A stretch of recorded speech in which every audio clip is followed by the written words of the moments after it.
Но тогда в Казахстане опыта такого не было, и я, в общем-то, вовлекся в растранжиривание собственных денег. О чем речь шла, о каких суммах? Вот в итоге в долгах там осталось чуть больше $500 000. Привет всем! Это второе видео про принятие решений, которые меняют жизнь. Сегодня будет одно неверное решение и одно верное. Итак, вперед! После армии я остался на полигоне работать. Про это есть видео на канале, там можете посмотреть, о чем идет речь. Это было начало 90-х годов, 91-92 и до 97 года было время, проведенное на военном полигоне в Казахстане, бизнес.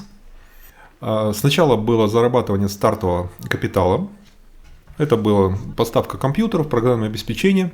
Потом, благодаря наладившимся связям именно по поставкам компьютеров, мне удалось поучаствовать в одной интересной акции по перегону денег из Казахстана в Россию. Все это закончилось потом историей с чеченскими авиза, которая положила конец такой схеме работы. У меня образовался некоторый стартовый капитал. А вы можете послушать, еще раз повторю, есть ролики про все это.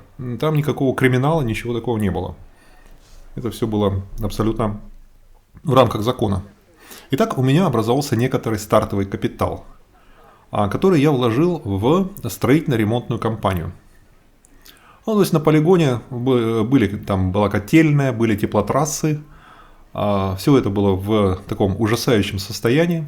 Все это требовало поддержки. А фирма московская промышленная, которая поддерживала все это, она прекратила работу в Казахстане.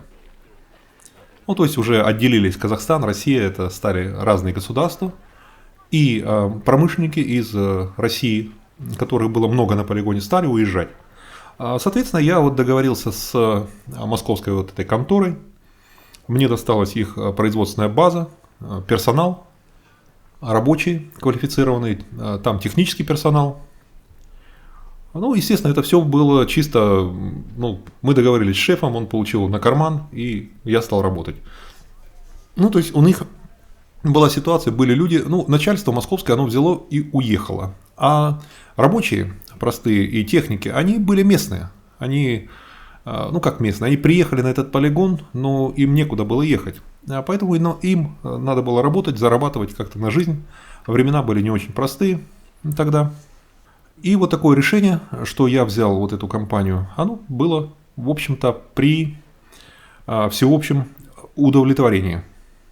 Итак, начал я работать. Мы там получали заказы. А сначала заказчики были военные. Полигон какое-то время еще принадлежал Министерству обороны. Была какая-то аренда, но весь город, всю коммуналку, всю инфраструктуру поддерживали военные. Это продолжалось пару лет. А с военными было работать легко и просто. А там чисто товарно-денежные отношения. Естественно, мы выполняли какие-то работы. Естественно, там, если мы выполняли на 60 тысяч, то по смете писалось там 100 тысяч, 40 тысяч был откат, как-то там распиливался. То есть это чисто коррупционно, это надо понимать, тогда иначе не работало вообще. То есть, если ты не хочешь так, не работай никак. Но с военными все это было понятно и предсказуемо. Во-первых, было более-менее шло какое-то финансирование. И нам, не скажу, что 100%, но довольно хорошо платили за работы. К тому же, эти военные заказчики, они, скажем так, с ними можно было иметь дело. То есть они были сами элемент пришлый, элемент временный. Того же начальника квартирного управления или таких людей, которые были заинтересованы, которые распределяли заказы, они, во-первых, рано или поздно уходили на пенсию, в общем-то, довольно рано. Во-вторых, их могли в любой момент перебросить, перевести. То есть это не была какая-то структура, которая там обрастала родственниками, знакомыми, которая садилась там навсегда и устанавливала свои порядки, вытесняя из кормовой цепочки всех лишних и посторонних. Нет, вот эти ребята чисто работали за деньги. То есть, если ты с ними договорился, вот как все это будет происходить, то нормально, ты работаешь и все довольны. Но потом произошло изменение. Полигон, соответственно, вся инфраструктура были переданы властям Казахстана. Соответственно, местная мэрия, местный аким, администрация города получила уже на свой баланс всю вот эту коммуналку. Соответственно, уже Казахстан должен был все это финансировать. Фактически у нас сменился заказчик. Если до этого заказчиком было Министерство обороны России через какие-то свои войсковые части, то потом заказчиком стала администрация, городская администрация вот города, в котором это все находилось. И я тогда совершил свою первую такую очень серьезную ошибку. Просто не было опыта, понимания, молодой был, глупый. Я не оценил того, что произошло. Надо всегда оценивать не только вот твою текущую работу. Да, вот ты сейчас работаешь, по идее ничего не изменилось, те же котельные остались, те же теплотрассы остались, но ты будешь не в один кабинет ходить со своими сметами, а в другой кабинет, казалось бы, ничего не произошло. Но произошла смена политики, смена организационной структуры. Вот потом, вот жизнь меня научила, потом я всегда смотрел на такие большие глобальные вещи, включая такие, как выборы нового главы государства, позволяли мне сделать вывод, что надо срочно уезжать. Безошибочный. И что же произошло? Пришла казахская власть. То есть пришли люди, которые местные, которые такие всерьез и надолго, со своим менталитетом, которые рано или поздно тебя вытеснят. Просто у них есть родственники, у них есть друзья, знакомые. И вся вот эта цепочка финансовая в итоге будет выстроена из своих. То есть с ними договориться на какой-то там откат и за счет этого работать не получится. А зачем они будут получать часть, какие-то там проценты, когда они могут забирать, скажем так, все, что остается, и при этом еще рабочим зарплату не платить. То есть я вот этого тогда не понимал, этой ситуации. И здесь я хочу сделать отступление. Я как-то упоминал в одном из прошлых роликов, что собираюсь сделать такой рассказ про работу с тем, кто сильнее тебя. Вот на самом деле это очень важная тема для любого бизнесмена. Не только для бизнесменов, в принципе, это вообще по жизни. Вы сталкиваетесь с теми, кто сильнее вас. И вы вынуждены строить какие-то отношения. Это государство может быть, это может быть какие-то там криминальные структуры, это может быть какой-то вот... Ну, вот в моем случае тогда я поздно сообразил, что мне предстоит выстраивание отношений со структурой, которая гораздо сильнее меня. При этом не таких товарно-денежных, вот тебе давай деньги, получай товар, а отношений, в которых подразумевалось выполнение работы, поставка каких-то товаров без оплаты сразу. Не только без предварительной оплаты, но и без оплаты сразу по факту. То есть некоторая рассрочка во времени.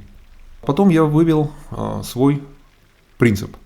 Никогда, категорически никогда нельзя работать с тем, кто сильнее тебя, если ты не получаешь деньги сразу. Я говорю о странах, где царит такое беззаконие. Вот Россия, Казахстан, вот бывший СНГ – это страны, где закона на самом деле никакого нету. Где администрация имеет влияние на суды, администрация имеет влияние на налоговые органы, то есть фактически имеет рычаги воздействия, то есть никакой независимости юридической в этих странах нету. И сейчас до сих пор нету. Если ты, например, тоже в Австрии, в США, там регулярно случается, кто-то судится с государством, кто-то судится с местной властью, и если его претензии обоснованы, эти суды выигрываются, и государство платит там гигантские компенсации. То есть как-то отношения можно урегулировать. судебным, потому что есть некоторая независимость судебных органов, которая идет из того, что администрация меняется, а суды нет. Ну, то есть администрация сегодня один, через 4 года его переизбрали, уже другой. Вот. Соответственно, суд, он независим в том плане, что ему нет смысла подстраиваться под некоторого временщика, который сейчас занимает там кабинет в администрации. Ну, Казахстан, Россия и другие страны СНГ, ну, кроме, пожалуй, Прибалтики, они во многом продолжают оставаться такими советскими странами, в которых никакой независимости судебной правовой системы нету. Поэтому, когда ты даешь деньги кому-то или ты оказываешь услугу без оплаты кому-то, кто гораздо сильнее, влиятельнее, сказать, мощнее тебя, ты всегда рискуешь быть обманутым. Пока денег много, вот если есть ситуация, что денег много, тогда тебе будут платить. Без проблем, потому что ну, просто ты нужен как винтик, чтобы получать ну, какую-то свою часть, какого-то там отката, какого-то там какой-то доли. Потому что ну, невозможно все собрать так много денег. Такая ситуация бывает. Я сталкивался с такими ситуациями, такими периодами, когда просто платили. Даже в Казахстане было такое. Но как только пирог сжимается, как только денег начинает немножко не хватать, естественно, вот этот сильный начинает экономить. Прежде всего начинает экономить на том, кто ничего ему сделать не может. Кому можно не заплатить абсолютно безнаказанно. И никакой суд, и никакие, так сказать, обращения куда-то тебе не помогут. Вот сейчас, я знаю, ситуация развивается тоже в Казахстане. Просто бизнесменов разоряют. Фактически разоряют. У меня просто есть знакомый там, ситуация с фирмой. Тоже работа была с таким крупным угольным объединением, которое фактически государственное, которое ну, в значительной части владеет всем городом, оказывает огромное влияние, и против которого там судиться, что-то выступать абсолютно бесполезно. Также поставлял человек с последующей оплатой, и в итоге сотни тысяч долга, предприятие обанкротилось, сознательно было обанкрочено. То есть долги разных поставщиков были собраны на одно подразделение, на одно предприятие, которое обанкротили после этого. И благополучно уголь продолжает добываться, металл плавится, все как работало, так и работает. А ребята вот эти бизнесмены, которые на многие миллионы поставляли всякого железа, всякого оборудования, всяких услуг вот этим объединениям, они в итоге все. Им сказали всем спасибо. А кто не понял, сейчас идут уже в суд. Но судятся не они, чтобы им вернули деньги, а судят их. За всевозможные там налоговые преступления, ну, за что угодно. В общем, если надо, то статья найдется. То есть, что случилось со мной? Наша компания работала, мы продолжали, так сказать, оказывать услуги. Нам платились некоторые авансы, которых хватало ну, только на то, чтобы как бы, вывести людей, дать какую-то зарплату иногда. Ни о какой прибыли уже ни о чем таком не говорилось. И я, вместо того, чтобы сразу сообразить этот момент, я как бы, ну как же, ну да, у нас же по документам, у нас же есть там все договора, все же записано, ну мы же делаем полезное дело, мы там, сказать, город спасаем от замерзания. Вот, котельные работают, ну как же без нас-то? Была такая наивность, долги вот эти росли, и в какой-то момент в Казахстане поменялось законодательство. Поменялось оно очень интересным образом. Если раньше была оплата НДС, ну, налога, по факту оплаты, вот ты поставил оборудование или оказал услугу, тебе за них заплатили. Вот когда тебе заплатили, ты с оплаченной вот этой суммой вносишь НДС в бюджет. А поменяли закон на такое обложение налогом по факту отгрузки. То есть ты поставил оборудование или ты оказал услугу, там что-то отремонтировал, выставил счет, там смету представил, тебе подписали. Тебе еще ни копейки не заплатили, но налог ты уже должен внести. Очень веселая ситуация, особенно для тех, кому не платят сразу. И ты не знаешь, заплатят тебе или нет. Но налог ты должен заплатить уже. Ну, в общем, когда я это осознал, оставалось несколько месяцев до введения. Ну, слава богу, что не ввели не задним числом, а, так сказать, с Нового года, и предстояло около 3 месяцев еще. Был шанс как бы осмыслить произошедшее. И тогда я принял верное решение, правильное решение. То есть, еще раз, что такое было неверным решением? Я не оценил правильно, что изменение власти в городе, изменение заказчика приведет к тому, что дальнейшая работа моего бизнеса не может быть прибыльной. То есть, что мне просто не будут платить деньги.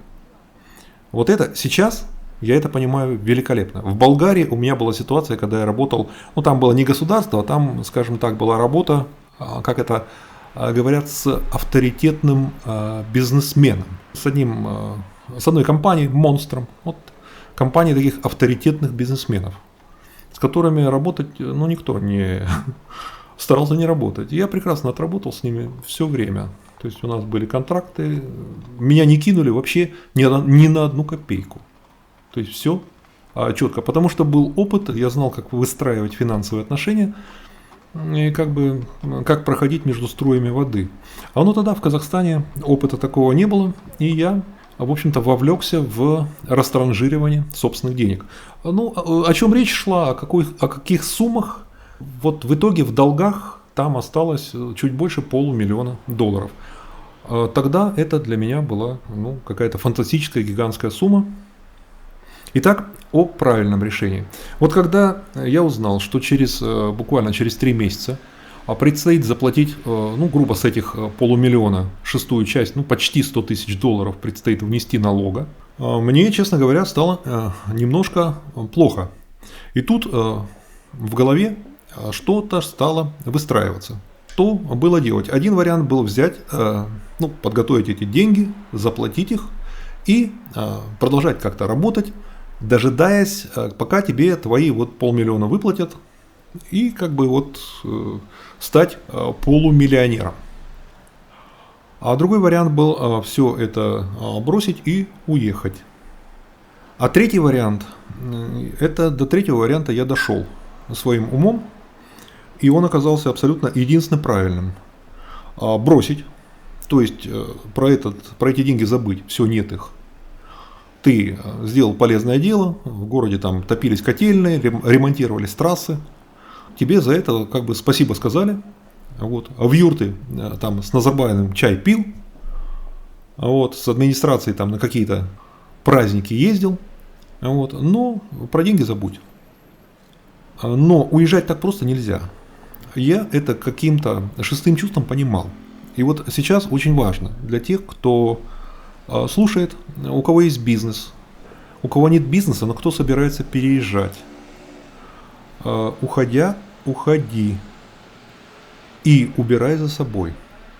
То есть оставлять какую-то фирму. Вот я уеду, а пусть эта фирма там висит как-нибудь. Я там ее как-нибудь хитро переоформлю. Или как-то хитро там сделаю. И может мне долги потом заплатят, может я деньги как-то эти получу. Вот так нельзя. Потому что ты оставляешь шлюз. Вот у меня пример, опять же, сейчас. У человека был очень крупный бизнес. Он уехал, живет давно в Евросоюзе, в стране, все нормально у него. И он оставил фирму, он ее не закрыл, ничего, на нем висело, там какие-то маленькие операции шли, что-то там по мелочи было. Прошло уже там лет 5, эта фирма как-то там чадила помаленьку, а потом попала под проверку. Под проверку попала, потому что один из контрагентов несколько лет назад, еще срок давности не истек, а оказалось, что чем-то он там провинился, кому-то он на ногу наступил, там уголовные дела, а вышли на эту фирму, которая уже давно никаких оборотов не имеет, подняли эти старые дела все, аннулировали целую кучу там документов, изданных этой провинившейся фирмой. И сейчас на человека повесили выплату гигантских, нескольких сотен тысяч $. За эти годы, когда эта незакрытая фирма что-то там делала, он заработал какие-то 3 копейки свои. А сейчас он попадает на сотни тысяч $. Это в лучшем случае. А в худшем случае уголовное дело и все прелести. То есть нельзя оставлять шлюзы, нельзя оставлять рычаги давления на себя. Какая-то недвижимость, какие-то фирмы.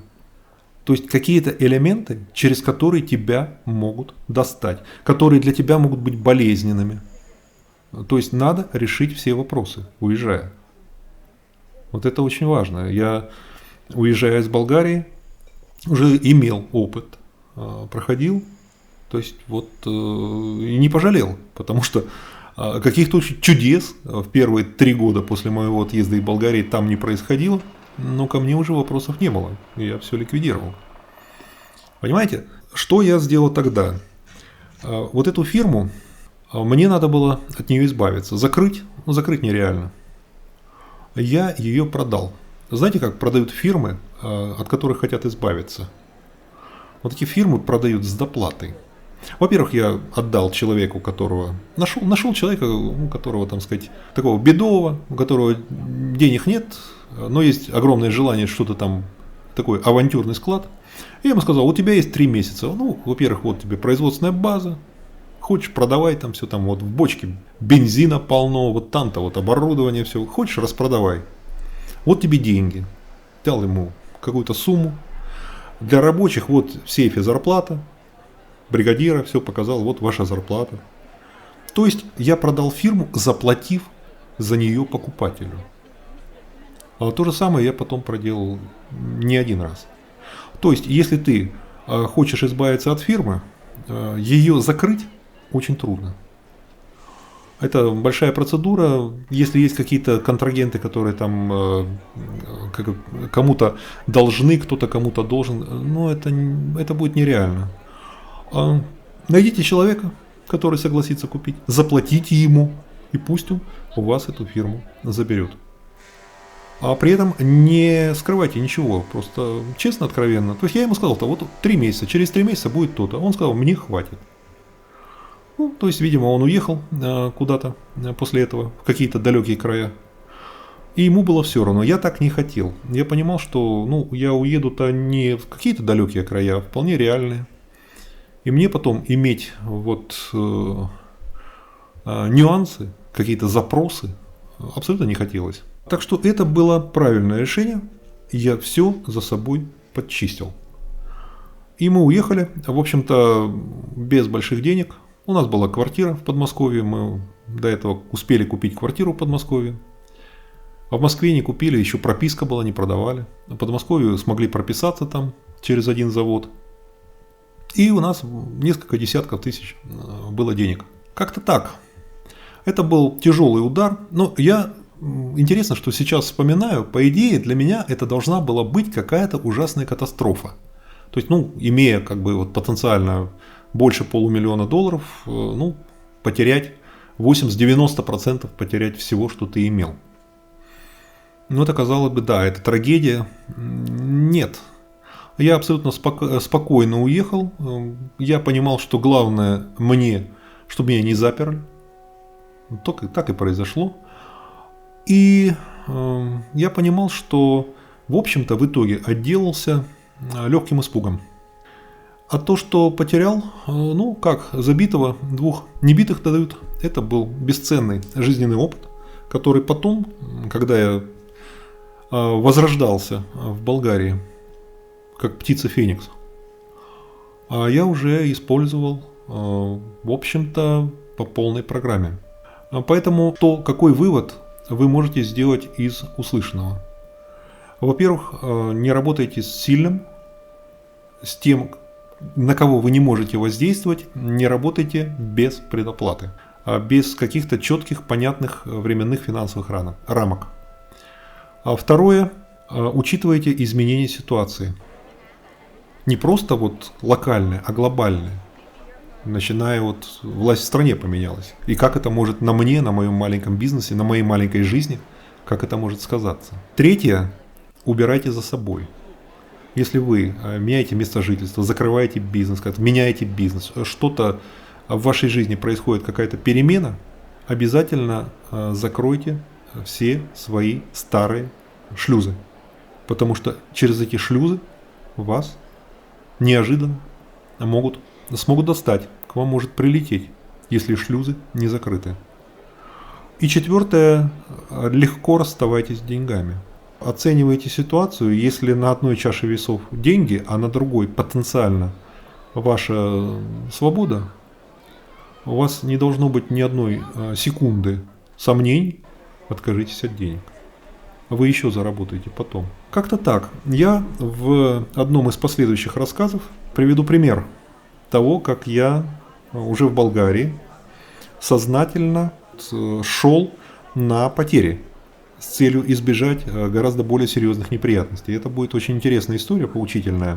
А вообще предстоит следующий рассказ. То есть мы приезжаем в Подмосковье и очень быстро оттуда уезжаем. Уезжаем уже за границу.